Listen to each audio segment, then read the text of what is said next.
बिहार विधानसभा चुनाव 2025 की रणभेरी बज चुकी है। हाल ही में एनडीए ने सीट शेयरिंग को लेकर अपने पत्ते खोल दिए हैं। गठबंधन में कौन सी पार्टी कितनी सीटों पर लड़ेगी, इसका फैसला हो चुका है।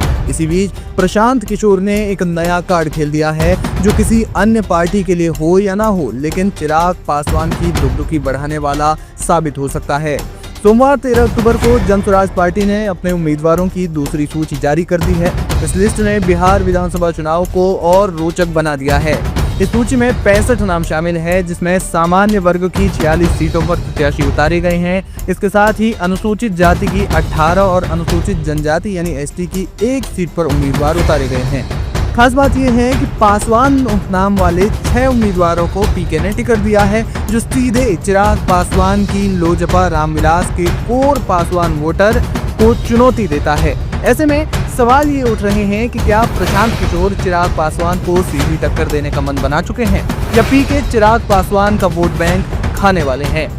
प्रशांत किशोर ने अपनी पहली लिस्ट में 51 उम्मीदवारों को टिकट दिया था। खास बात यह है कि उस लिस्ट में उन्होंने 31 अन्य पिछड़ा वर्ग के उम्मीदवारों को टिकट दिया।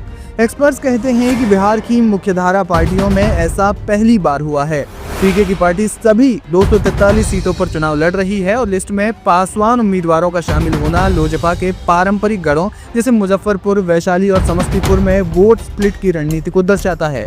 पीके युवा और असंतुष्ट पासवान वोटरों को लक्षित कर रहे हैं, जहां रोजगार, शिक्षा और पलायन जैसे मुद्दे प्रमुख हैं। अब चिराग पासवान की पार्टी 29 सीटों पर अपने प्रत्याशी उतारेगी। जाहिर है कि इसमें पासवान कैंडिडेट्स की भी दावेदारी प्रबल होगी। ऐसे में ये सीधा मुकाबला पीके बनाम चिराग पासवान हो सकता है। क्या लोजपा के वोट बैंक पर पड़ेगा असर? राजनीतिक विश्लेषक मानते हैं कि पासवान वोट बैंक में सेंध की आशंका है, लेकिन ये सीमित रह सकती है। जनसुराज को 10 से 15% वोट मिलने का अनुमान ओपिनियन पोल्स में लगाया जा रहा है, लेकिन अनुसूचित जाति की 5 से 8% कट पासवान युवाओं से आ सकता है।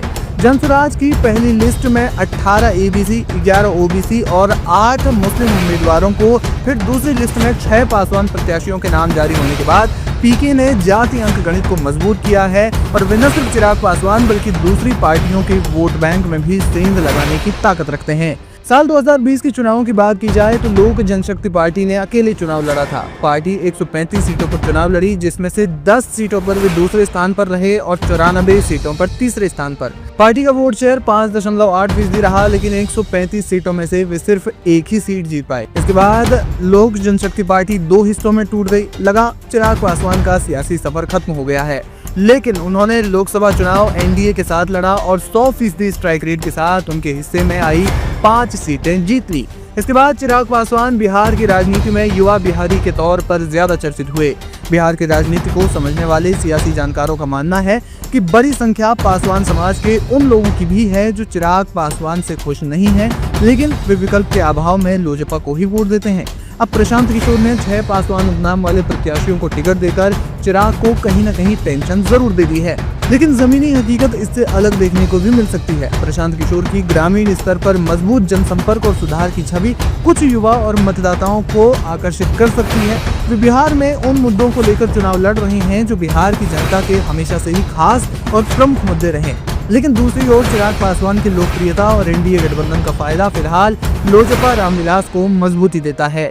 सियासी जानकारों का कहना है कि पीके अच्छी टक्कर दे सकते हैं, लेकिन चिराग पासवान बिहार की राजनीति में एक जमाया नाम है। चिराग पासवान के समर्थकों की संख्या अच्छी है, लेकिन फिलहाल प्रशांत किशोर का अपना जनाधार नहीं है। ऐसे में प्रशांत किशोर लोजपा के वोट बैंक में सेंध लगा सकते हैं, खासतौर पर युवा और असंतुष्ट पासवान वोटरों से, लेकिन इसे पूरी तरह तोड़ना मुश्किल माना जा रहा है। ये एनडीए के लिए एक बड़ा रिस्क भी है, क्योंकि वोट स्प्लिट से महागठबंधन को फायदा हो सकता है। आगे की न्यूज के लिए चैनल को सब्सक्राइब कीजिए और लाइक कीजिए।